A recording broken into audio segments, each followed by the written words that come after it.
नमस्कार दोस्तों, क्या हाल है? मैं स्पेन में रहता हूँ। देख रहे हैं पेड़ के नीचे रहता हूँ। ये मेरे पेड़ है। नहीं भाई, पेड़ के नीचे नहीं रहता हूँ। मेरा ये बालकनी है। तो शाम हो गई है, 10 बज रहा है इस समय। पर बाहर आप देख सकते हैं, अभी भी रोशनी है। तो अम, मैं बैठे बैठे ये सोच रहा था कि क्यों नहीं आप लोग को बताऊं मैं कि स्पेन में रहने का कितना खर्च लग जाता है। क्योंकि मैं स्टूडेंट लाइफ में भी यहाँ रहा हूँ, प्रोफेशनल लाइफ जो है, कैरियर जो है, प्रोफेशन जो है उसमें भी हूँ। तो काम वर्क करता हूँ यहाँ पे। तो दोनों तरफ की लाइफ का मैं आपको खर्चे बताता हूँ। उस स्टूडेंट लाइफ का जो खर्च है, मुझे याद है अच्छी तरह कि 100 यूरो में पे करता था। 100 यूरो रहेगा। मतलब होता क्या है कि स्टूडेंट लाइफ में जो है आप को जो फ्लैट जो है शेयर करना पड़ता है। जैसे एक फ्लैट में 3 रूम है, तो 3 लोगों के साथ आपको शेयर करना पड़ेगा। तो अगर भारतीय लोग मिल जाते हैं या एशियन लोग मिल जाते हैं तो उनके साथ शेयर कीजिए, लैटिन अमेरिकन्स आते हैं उनके साथ शेयर कीजिए, स्पेनिश लोगों के साथ शेयर कीजिए, स्पेनिश स्टूडेंट भी हैं। मतलब आपको ढूंढना पड़ेगा कि किसके साथ आप जो है फ्लैट शेयर कर सकते हैं। नॉर्मली होता क्या कि जिस यूनिवर्सिटी में आ रहे हैं तो वहाँ के ऑफिस, जो इंटरनेशनल रिलेशन ऑफिस से बात करेंगे आप, तो वो आपको जो है उनके डाटाबेस होते हैं जिसमें बहुत सारे लोग इनरोल्ड होते हैं कि मेरे पास फ्लैट है, मेरे पास फ्लैट है, मेरे पास फ्लैट है। तो आप जो है उसी में से ढूंढ लीजिए, कोई ढूंढ सकते हैं कोई। तो वो लोग हेल्प करते हैं। इसके सिवा भी आप जो है ढेर सारे वेबसाइट्स हैं, इंटरनेट है, बहुत सारे सिस्टम हैं जिनसे आप मेरा एक फेसबुक पे ग्रुप भी है, तो वहाँ से भी मैं देखता हूँ, रोज मेरे पास मैसेज आता रहता है।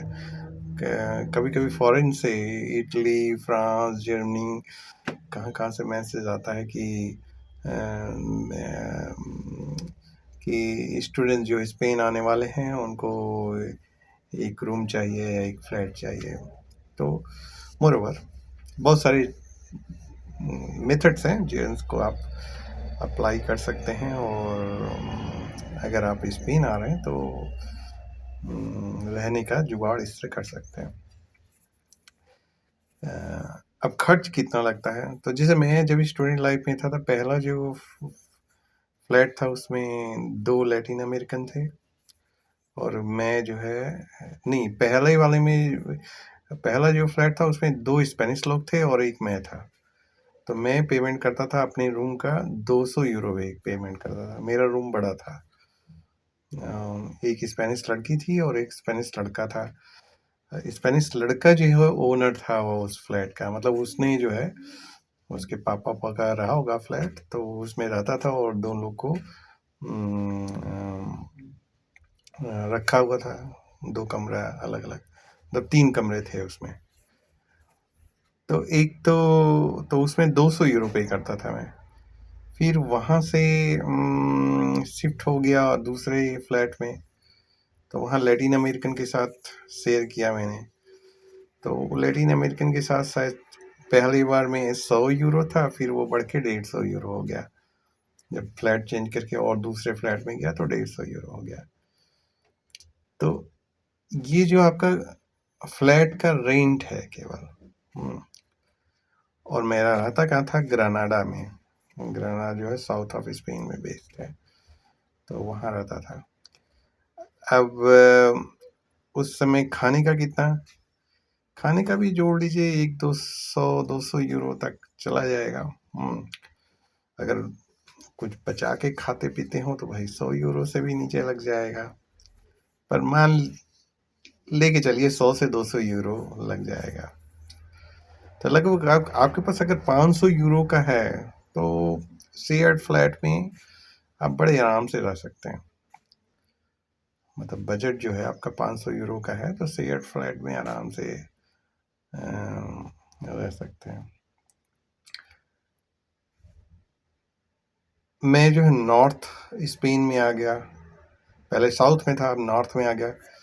तो यहाँ भी जो है मैंने तो शेयर करके नहीं रहा क्योंकि मैं प्रोफेशनल लाइफ में आ गया, प्रोफेशन में आ गया तो जॉब में आ गया, तो फिर मैंने पूरा फ्लैट ही किराए पे ले लिया। तो स्टूडेंट लाइफ में ऐसा नहीं हो पा रहा था क्योंकि स्कॉलरशिप कम था।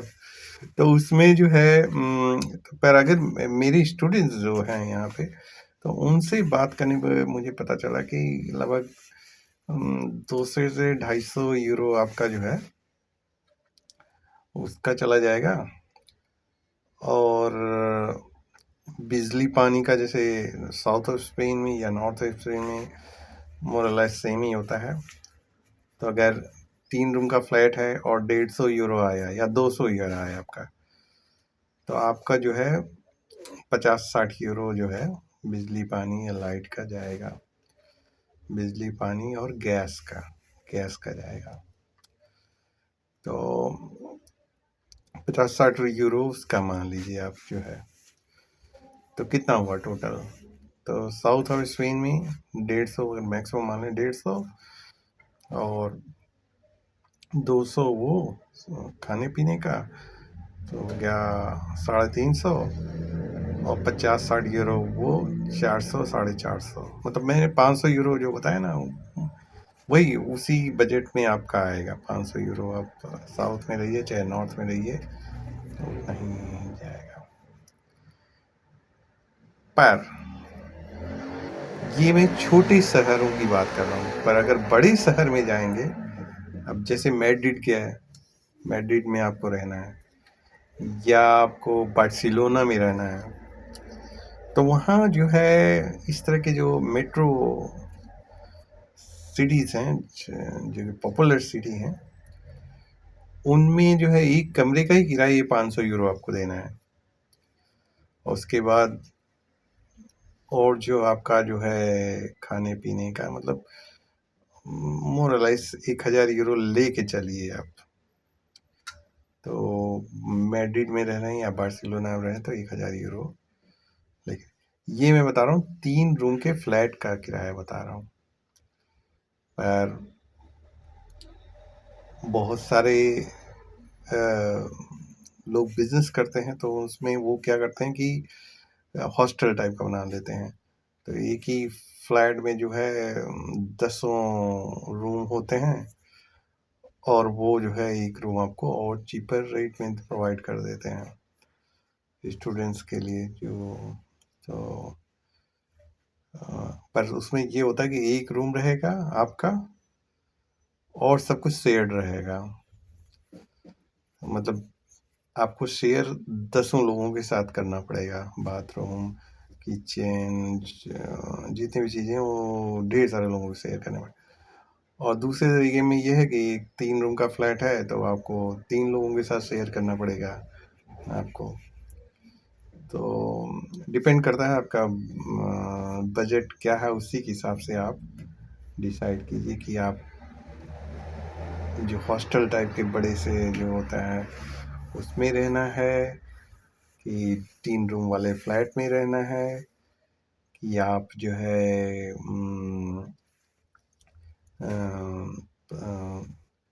आप ऐसे जो है अपना फ्लैट ले लीजिए, उसमें रहिए। पर बजट वही मैंने बताया कि अगर बड़े शहर में जा रहे हैं तो 1000 यूरो का बजट लेके चलिए पर मंथ। छोटे शहरों में जा रहे हैं, जैसे मैं पहले ग्रेनाडा में रहता था, अब वैयाडोलिड में रहता हूँ। तो जो कि मैड्रिड से 1 घंटे के फास्ट ट्रेन जर्नी है। तो ऐसे शहरों में रहेंगे तो आपका 500 यूरो में चल जाएगा। ये तो है स्पेन में रहने का बजट। मिनिमम कास्ट जो होता है उसको लेके चलिए। और भाई आप लग्जरी लाइफ अगर बिताते हैं तो और ज़्यादा खर्च होंगे। तो मैंने बताया आपको, मान लीजिए ये स्टूडेंट लाइफ मेरा बहुत पहले था, तो इस समय होगा 200 यूरो। मान लीजिए 200 यूरो हो गया, 200 यूरो खाने का, 200 2 400, और बिजली पानी का 50-60 यूरो। तो 450, 500 हो गया, इतने में हो जाएगा। और नॉर्थ में भी आते हैं तो वैसे ही चलेगा। दूसरा फ़र्क जो पड़ता है कि आप कहाँ रह रहे हैं। जैसे मैं जब 200 यूरो पहला वाला जो फ्लैट था, मैं उसमें 200 यूरो जो पे करता था, वो इसलिए पे करता था क्योंकि मैं सिटी सेंटर में रहता था। जहाँ पे नगर महापालिका था, जो अयुंतामियंतो कहते हैं उनका सिटी हॉल, उसके बस बगल में रहता था मैं। तो उसमें फ़ायदा ये था कि जितने भी सोशल एक्टिविटीज़ जो होते हैं वो सिटी सेंटर में ही होते हैं।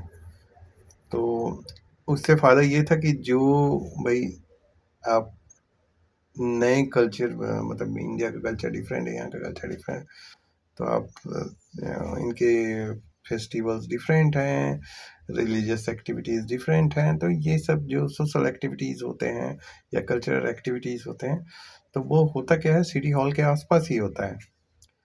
तो सिटी सेंटर में रहने का फ़ायदा यही रहता है कि जो भी ये सोशल कल्चरल एक्टिविटीज़ होते हैं, वो आपको घर से जैसे ही बाहर निकलते हैं आपको पता चल जाता है कि आज जो है स्पेन में ये फेस्टिवल है, क्योंकि ढेर सारे लोग वहाँ फेस्टिवल मनाते रहे हैं। तो इसलिए सिटी सेंटर में जितने फ्लैट्स होते हैं वो महंगे होते हैं। पर आपको सस्ता लेना है तो आप बाहर के एरिया में चले जाइए, सिटी के बाहर के एरिया में, वहाँ आपको रेट कम मिलेगा। जो आपको 200 यूरो का मिल रहा है वो वहाँ पे 100 यूरो में ही मिल जाएगा आपको, सिटी सेंटर के बाहर जो फ्लैट किराए पे मिल जाएगा। पर प्रॉब्लम ये होती है कि अगर आप बाहर सिटी सेंटर के बाहर रहते हैं तो आपका उनका जो कल्चरल एंड सोशल एक्टिविटीज़ जो होता है वो पता नहीं चलता है। क्यों पता ही नहीं चलेगा। हाँ, आपकी एक अच्छी नेटवर्किंग हो सोशल लेवल पे तो पता चल जाएगा, पर नॉर्मली नहीं पता चलता है, क्योंकि एक तो लैंग्वेज की प्रॉब्लम होती है। हम लोग इंग्लिश बोलते हैं, वो ये लोग स्पेनिश बोलते हैं। तो शुरू में जब आएंगे तो मैं कई स्टूडेंट्स मेरे रहे और कई लोगों को मैं जानता हूँ। अभी तो हाल में एक लोग आए इंडिया से, तो उनका भी मैंने देखा कि वो भी कंप्लेन किए कि मुझे तो इंग्लिश आती है और यहाँ पे स्पेनिश आती है, तो कम्युनिकेशन जो है कम्युनिकेट नहीं कर पाता हूँ मैं लोगों से। तो ये प्रॉब्लम होती है। तो सोशल इंटीग्रेशन भी उसमें थोड़ा टाइम लगता है, 1-2 दिन में नहीं होगा, उसमें लंबा टाइम लगेगा। तो इसके कारण जो है बेटर है कि आप सिटी सेंटर पे, ऐसा थोड़ा लगे सिटी सेंटर में ही लीजिए, और इनके सोशल कल्चरल एक्टिविटीज़ जो हैं उसका नॉलेज लीजिए भाई क्या कैसे है। तो मैं तो हमेशा ही रिकमेंड करता हूँ कि सिटी सेंटर में ही लेना चाहिए अपना किराए पे कमरा। और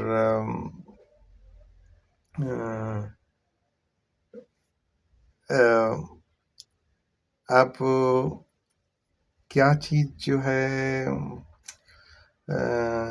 खाने पे जो है आप जो है, मतलब मुझे जहाँ तक मुझे समझ में आया कि आप अपने बजट को थोड़ा कम कर सकते हैं अगर आप जो है अपना जो फूड का जो है उसमें मतलब हमेशा घर में बनाया हुआ खाएंगे, घर में बनाइए और खाइए, बाहर जाके रेस्टोरेंट में खाइए, बाहर मत जाइए।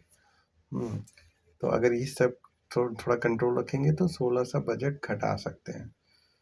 पर किराया जो है वो तो घटाना घटना वो तो फिक्स होता है। बिजली पानी का वो फिक्स रहेगा, गैस का फिक्स रहेगा, क्योंकि वो भी डिपेंड करता है कि आपके जो है आपके साथ जो लोग शेयर कर रहे हैं फ्लैट, वो किस तरह के हैं। बहुत सारे लोग जो है ज़्यादा कंज्यूम करते हैं, आप कम कंज्यूम करते हैं, वो लोग ज़्यादा कंज्यूम करते हैं, पर कोई फ़र्क नहीं पड़ना है। वो तो जो बिल आएगा वो 3 भागों में डिवाइड हो जाएगा।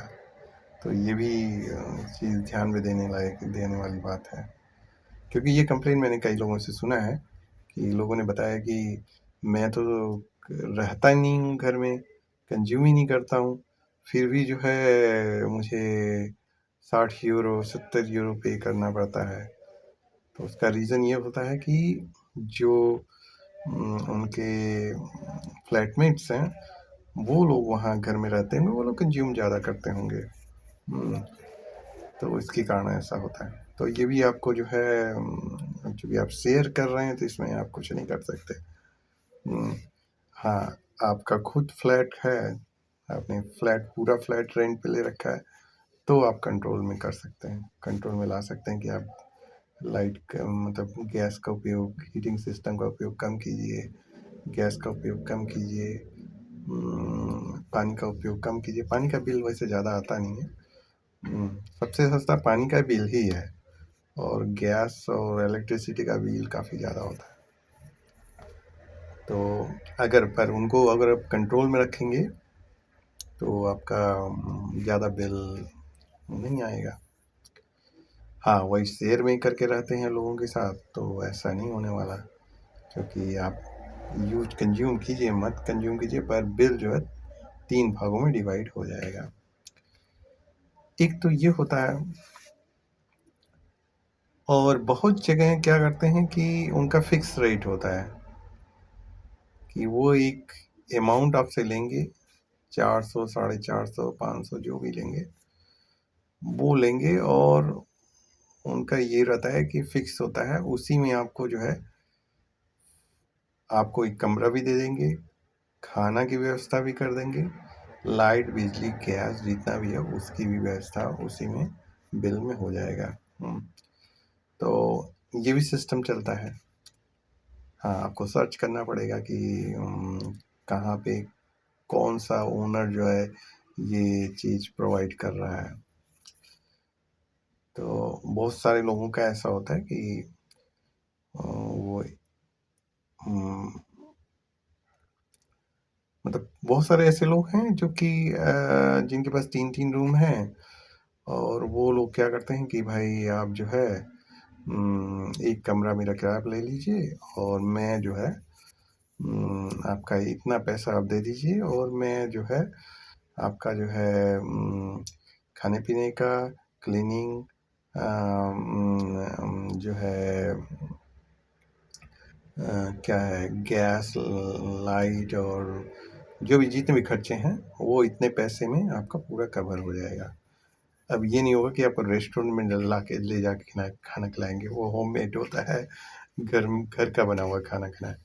तो बहुत सारे भाई जो स्पेनिश लोग स्टूडेंट्स हैं या स्पेनिश वर्कर्स लोग हैं, वो लोग तो भाई चलो स्पेनिश फूड में सर्वाइव कर जाएंगे, पर हम जैसे इंडियन लोग शायद मुश्किल होगा थोड़ा।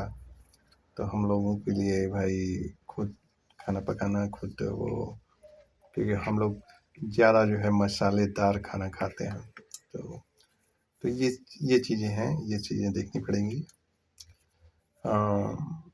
तो इस तरह से आपके पास कई सारे ऑप्शन हैं, आप डिसाइड कीजिए कि क्या करना चाहते हैं। आप सिटी सेंटर में रहना चाहते हैं, बजट हाई रहेगा, सिटी से बाहर रहना चाहते हैं, बजट घट जाएगा।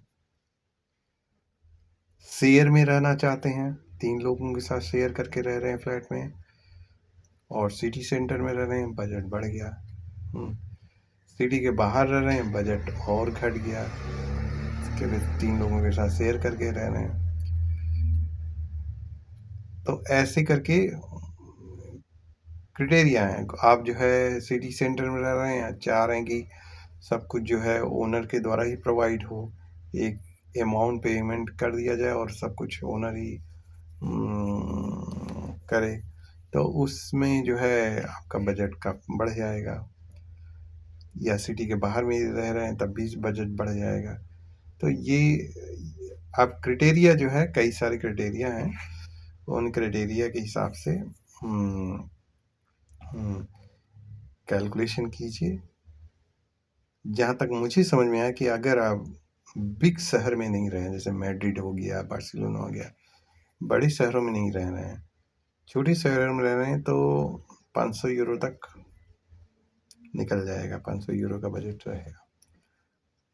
अगर बड़े शहरों में रह रहे हैं तो वहाँ पे मिनिमम 1000 लेके चलिए ही चलिए, कि हाँ, ये ज़रूरी कि अगर आप कहीं ऐसे जगह रह रहे हैं जहाँ पे 20 लोग एक ही जगह रह रहे हैं, तो भाई वहाँ पे तो बहुत घट जाएगा आपका। मैंने सुना है कि मैड्रिड या बार्सिलोना में लोग जो है बेड, मतलब बेड के हिसाब से लेते हैं कि एक ही कमरे में 20 बेड है, और ये बेड आपका है, ये बेड आपका है, ये बेड आपका है, और उसमें सस्ता हो जाता है काफ़ी। जैसे मेरा ही दोस्त रह रहा था, वो बता रहा था उसका कितना देता था यहाँ पे, शायद 250 यूरो देता था वो, पूरे कमरे का किराया, लाइट पानी बिजली सब इंक्लूडेड। और वो सिटी सेंटर के पास ही रहता था, और पर वो शेयर जो कमरा करता था वो एक नेपाली व्यक्ति के साथ करता था। मतलब एक ही कमरे में एक नेपाली व्यक्ति भी रहता था और वो भी रहता था, मतलब एक कमरे में 2 लोग रहते थे। इस तरह करके वो शेयर करके रहता था।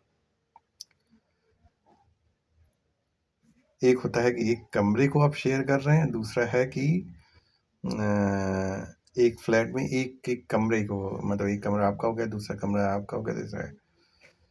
तो जहाँ पे वो नेपाली व्यक्ति के साथ शेयर करके रहता था, उसमें मुझे बता रहा था कि वो उसमें जो है जितने भी लोग थे वो एशियन लोग ही थे, पाकिस्तानी या नेपाल और एशिया, बांग्लादेश या यहीं ये, मतलब एक ही कमरे में कई लोग रहते होंगे। और उससे पहले वो रह रहा था स्पेनिश लोगों के साथ रहता था, और फॉरेनर्स लोग थे। तो उस फ्लैट में उसका जो है कई लोग साथ, मतलब हर एक का एक एक कमरा था।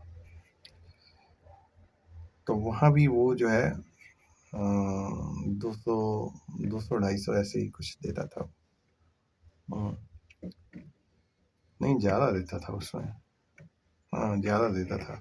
एक कमरा उसका था तो उसमें ज़्यादा देता था, 300 के 350 ऐसे, मतलब बिजली पानी उसका इंक्लूडेड नहीं था। वो 200-250 देता था, फिर उसके बाद बिजली पानी बाहर से तो 300-350-400 के आसपास आ जाता था उसका, खाने पीने का जोड़ जाड़ के सब इसी तरह आता था। तो इसी कारण उसने फिर वो शिफ्ट किया दूसरे फ्लैट में, जहाँ पे एशियन लोग थे और एक ही कमरे में कई लोग रहते थे, तो उसमें उसका घट गया, कॉस्ट जो उसका घट गया था। तो ये आपको डिसाइड करना है कि आपका क्या बजट है, उसी बजट के हिसाब से आप जो है यूनिवर्सिटी में सर्च कीजिए। आप जो है जहाँ पे काम करने आ रहे हैं वहाँ के जो ह्यूमन रिसोर्स ऑफिस है, या जो कलीग्स हैं, या जो हेड है डिपार्टमेंट का, या जो भी है, उनसे बात कीजिए, इंटरनेट पे सर्च कीजिए, इंटरनेट पे बहुत सारे वेबसाइट्स हैं, सोशल मीडिया में सर्च कीजिए, फेसबुक पे मेरा ये ग्रुप चलता है, तो उस पे सर्च कीजिए। तो इन सब को सर्च करने पे आपको जो है कहीं न कहीं पे आपको मिल जाए। तो बजट अपना ध्यान रखिएगा। स्पेन आते हैं तो मिनिमम आपको 500 यूरो पे करना ही करना है। अगर मेट्रो सिटी से बाहर कहीं रह रहे हैं, बार्सिलोना, मैड्रिड और कौन-कौन से मेट्रो सिटी हैं, बड़े-बड़े शहर, और बड़े-बड़े शहरों में रहना तो 1000 आपको पेमेंट करना ही करना है, केवल रहने-खाने का।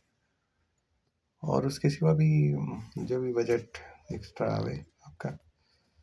चलिए, और भी कोई क्वेश्चन होगा तो आप मुझसे कांटेक्ट कर सकते हैं। और क्योंकि मैं स्पेन में पिछले 20-25 सालों से रह रहा हूँ, तो जो भी इंफॉर्मेशन नॉलेज है मुझे कोई प्रॉब्लम नहीं है प्रोवाइड करने में, लोगों का हेल्प करने में।